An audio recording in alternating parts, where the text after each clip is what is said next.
ઓલપાડ ખાતેની cyanide company સામે ચલાવાઈ રહેલું આંદોલન ઉગ્ર બનતું જાય છે ત્યારે પાલ કોટન મંડળી કોન્ફરન્સ હોલમાં યોજાયેલી આગેવાનોની બેઠકમાં આગામી 25મીએ બાળકોની મહારેલી કાઢવાની જાહેરાત કરાઈ છે તેમજ નેશનલ ગ્રીન ટ્રિબ્યુનલ કોર્ટમાં પણ જવાની પૂરેપૂરી તૈયારી કરી દેવાઈ છે।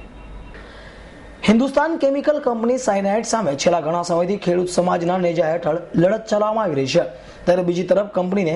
જીપીસીબી દ્વારા ક્લોઝર નોટિસ અપાઈ હોય બંધ હાલતમાં છે। જો કે ક્લોઝર નોટિસ હટાવવા માટે સાયનાઇડ કંપનીના સંચાલકો હાઈકોર્ટમાં ગયા પરંતુ તેઓની અરજી કાઢી નાખી। આ મામલે કોર્ટ અન્ય હોવાનું જણાવતા પર્યાવરણના કાયદાને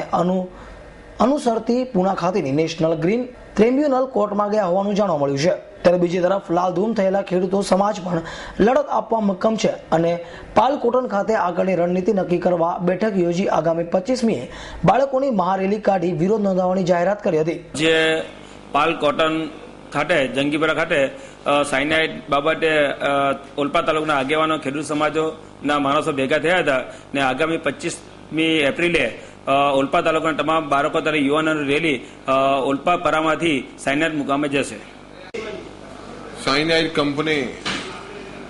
છેલ્લા 25 વર્ષથી જે રીતે ઓલપાડમાં પોતાની મનમાની કરી અને ખાસ કરીને ઓલપાડના નાગરિકોએ જે જનજાગૃતિ બતાવી અને સરકાર પણ ઝૂકી છે અને હાલ તો એ બંધ છે પણ એમણે કાયદાકીય રીતે આ ફેક્ટરી શરૂ કરવાના ચક્રો ગતિમાન કર્યા છે ત્યારે ખેડૂત સમાજ કોઈપણ હિસાબે આ ફેક્ટરી ચાલુ કરવા દેવા માંગતો નથી। એ માટે કાયદાકીય બી કાનૂની કાર્યવાહી પણ અમે કરી રહ્યા છે સાથે મોટી સંખ્યામાં જનજાગૃતિ આવે અને 1 મે એટલે આપણી સ્થાપના દિવસ એ દિવસથી સતત સાયનાઇડ ફેક્ટરીના ગેટ આગળ પ્રતિક ધરણા કાયમી કરીને કોઈપણ હિસાબે આ ફેક્ટરી ચાલુ કરવા દેવાના નથી એવો દ્રઢ નિર્ધાર સાથે ખેડૂતો ઉમટી પડશે। ઓલપાડમાં માનવ વસ્તી વચ્ચે વર્ષોથી કાર્યરત કંપનીને કોઈ પણ સંજોગોમાં ફરી ધમધમવા નહીં દેવા માટે આગેવાનો આવનારા દિવસોમાં લડત ઉગ્ર બનાવશે તો ખેડૂત સમાજના પ્રમુખ જયેશ પટેલ એવી પણ જાહેરાત કરી છે કે ખેડૂત સમાજના નેજા હેઠળ ચાલતી લડતમાં લોકોનો પણ સારો એવો પ્રતિસાદ મળી રહ્યો છે।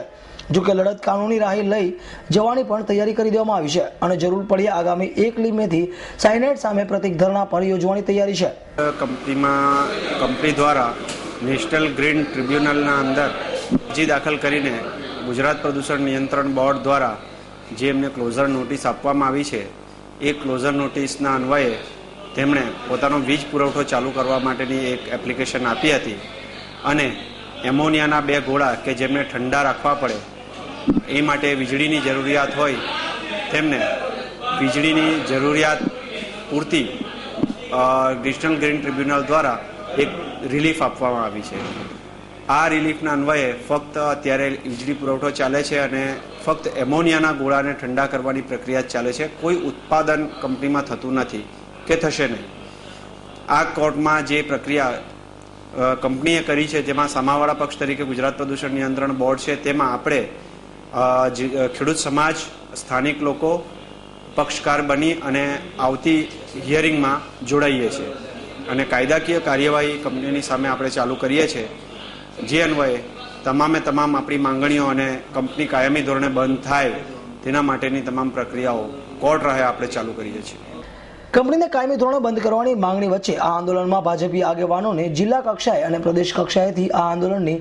અળગા રહેવા દબાણ પણ કરવામાં આવ્યું હતું। જો કે આ બેઠકમાં માજી ધારાસભ્ય ધનસુખ પટેલ, જિલ્લા ભાજપ મહામંત્રી કિરીટ પટેલ પણ ઉપસ્થિત રહ્યા હતા અને લડત ચલાવતા આગેવાનોને લડત આપવા મક્કમ છે ત્યારે આ મુદ્દો વધુ કોર્ટ દ્વારા શું નિર્ણય લેવામાં આવે તે જોવું રહ્યું।